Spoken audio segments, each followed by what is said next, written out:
Welcome back sa ating YouTube channel na Solving Math with Leonalyn.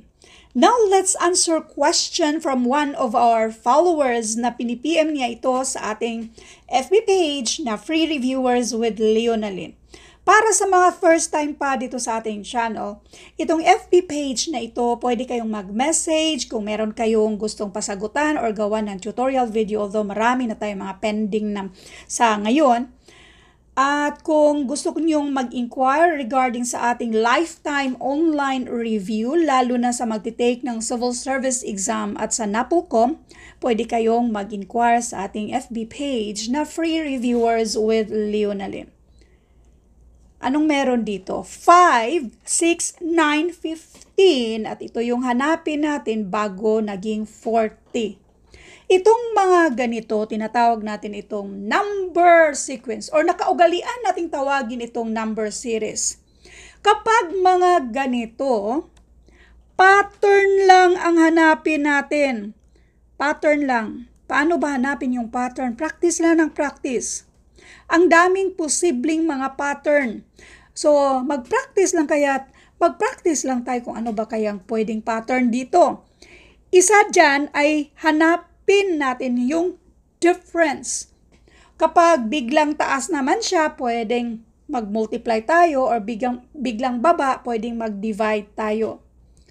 So, kunin natin yung difference para makita natin kung ano kayang posibleng pattern dito. Yung 5 nagiging 6. So, pwede nating ada ng 1 si 5 para maging 6. Si 6 naging 9. So, pwedeng ada natin ng 3 para maging 9.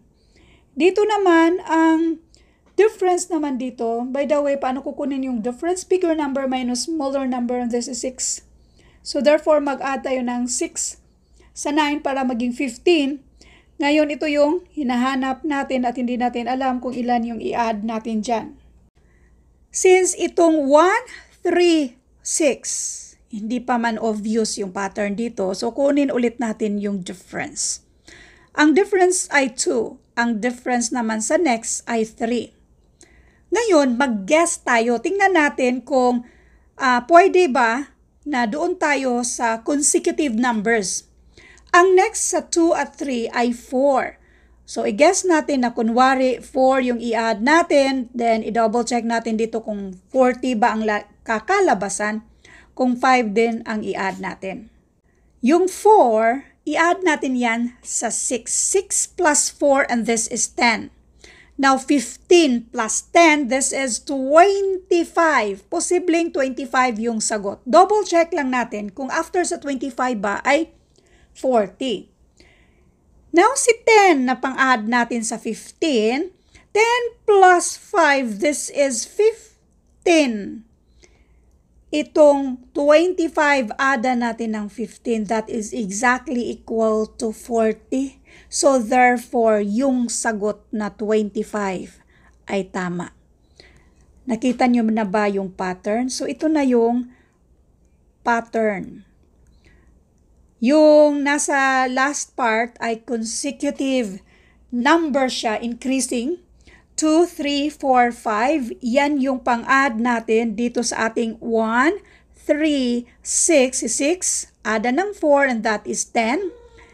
Kaya 15 plus 10 equals 25. Si 10 naman ay ada natin ng 5, kaya naging 15 yung pang-add natin sa 25, kaya ang last na number dito ay 40. So, therefore, yung sagot dito ay 25. Again, ang paghahanap ng pattern, kailangan lang ng practice, practice, practice.